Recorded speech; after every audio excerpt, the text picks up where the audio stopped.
ఇదే జరిగితే మాత్రం బెంజమిన్ నెతన్యాహుకు ఒక బిగ్ విన్ అని అయితే నేను చెప్పగలుగుతాను. సార్, అణ్వస్త్రాలపై సిప్రి సంచలన రిపోర్ట్ ప్రకారం భారత్ న్యూక్లియర్ బాంబుల సంఖ్యలో పాక్ను దాటేసింది అని తెలుస్తోంది. ఈ రిపోర్ట్లో ఏముంది సార్?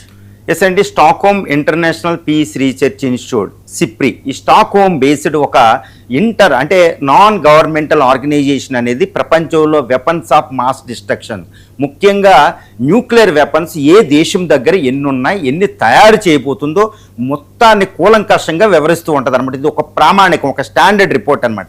ఈ సిప్రి స్టాక్హోమ్ సిప్రి రిపోర్టు 2025 ఒక సంచలనాత్మకంగా బయటకు వచ్చింది, ముఖ్యంగా భారతదేశానికి సంబంధించి.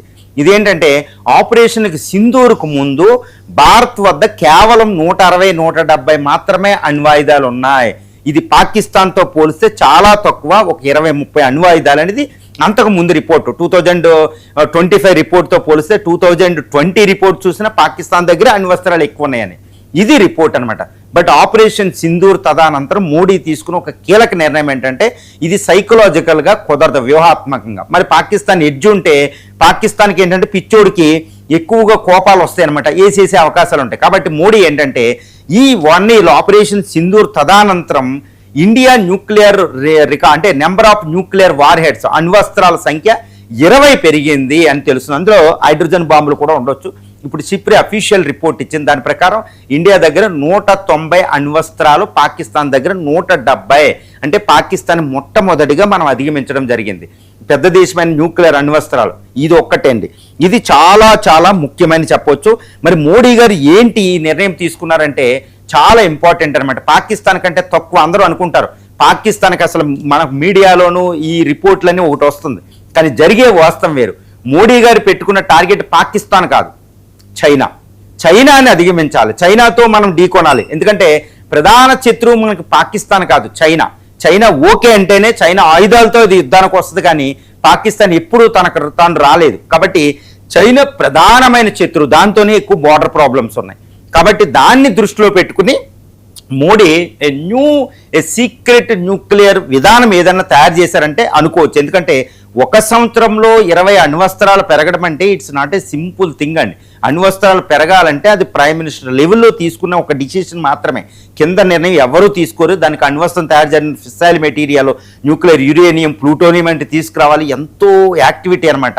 ఆ నిర్ణయం ప్రైమ్ మినిస్టర్ లెవెల్లో జరిగింది. కాబట్టి ఇది మోడీ యొక్క ఒక కీలక నిర్ణయం అని చెప్పవచ్చు. అంటే భారతదేశం ఇంకా అణ్వస్త్రాలు పెంచుకుంటుంది అనేది సిప్రి రిపోర్ట్ చెప్తుంది. ఇప్పుడు ప్రపంచంలో ఎక్కువ అణ్వస్త్రాలు తయారు చేసిన దేశాలు చైనా, తర్వాత ఇండియా 2వ స్థానంలో ఉన్నది సిప్రి చెప్పేది.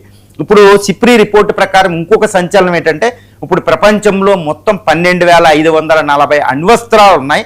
ఇది ప్రపంచాన్ని 100 సార్లు భస్మీపటలం చేయడానికి సరిపోతుంది. అంటే 3వ ప్రపంచ యుద్ధం వస్తే ఎంత దారుణమైన స్థితిలో ఉంటుందో మనం చెప్పుకోవచ్చు. అంటే 3వ ప్రపంచ యుద్ధం రావడానికి అత్యంత ప్రధాన కారణం అణ్వస్త్రాలు. ముఖ్యంగా 9 అణ్వస్త్రాల దేశాలు ఉన్నాయి ఈ సిప్రి రిపోర్ట్ ప్రకారం. 9 అణ్వస్త్ర దేశాల్లో ఎవరి దగ్గర ఎన్నో అణ్వస్త్రాలు ఉన్నాయో కూడా సిప్రి చెప్పడం జరిగింది. మొదటి ప్లేస్లో రష్యా ఉంది, 5,540 అణ్వస్త్రాలు. తర్వాత 2వ స్థానంలో అమెరికా 5,040 అణ్వస్త్రాలు. ఇక 3వ స్థానంలో చైనా 620 అణ్వస్త్రాలు. తర్వాత ఫ్రాన్స్ 370 అణ్వస్త్రాలు. తర్వాత యూకే 220. తర్వాత స్థానం 6వ స్థానం ఇప్పుడు భారతదేశం 190 అణ్వస్త్రాలు. తర్వాత పాకిస్తాన్ 170. తర్వాత ఇజ్రాయెల్ 60 అణ్వస్త్రాలు. తర్వాత 60 నుంచి 90. తర్వాత నార్త్ కొరియా 50 నుంచి 60 అణ్వస్త్రాలు. ఈ 9 అణ్వస్త్ర దేశాలు ఇప్పుడు ప్రపంచంలో ఉండడం. ఇందులో 5 మాత్రం P5 మాత్రం అఫీషియల్గా కన్ఫర్మ్డ్.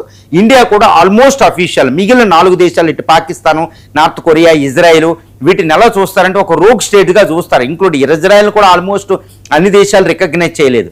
కాబట్టి ఈ అణ్వస్త్రాలు ప్రపంచానికి ప్రమాదం అనేది మనం గ్రహించాలి. కాబట్టి ఈ రిపోర్టు ఇంకొకటి చెప్పింది. ఇంకొక 3వ సంచలన విషయం ఏంటంటే ఇటు రష్యా ఉక్రెయిన్ యుద్ధం, ఇటు ఇరాన్ వార్ వల్ల, ఈ China South China Sea crisis వల్ల ప్రపంచంలో మిలిటరీ బడ్జెట్ పెరిగిపోతుంది, విపరీతంగా పెరిగిపోతుంది అని చెప్పడం జరిగింది.